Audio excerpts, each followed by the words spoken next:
Y'all, you're not gonna guess what happened here, so like, don't mind my mess. I was doing my workout, and don't mess with my messy. I was doing a workout, and I opened the cage for Ozark, because she was really feeling my vibe.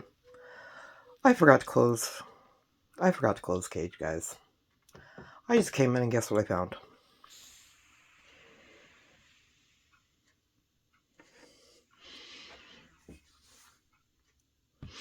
What do we got going on in here, guys?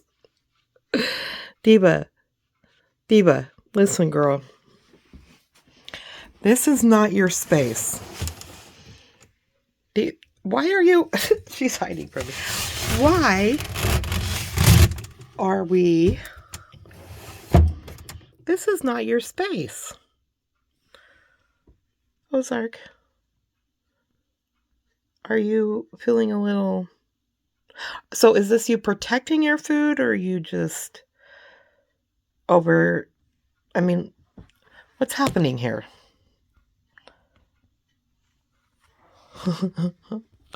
Mushu, what are your thoughts on this? He says, don't believe everything you think. Literally. That's what he just said to me.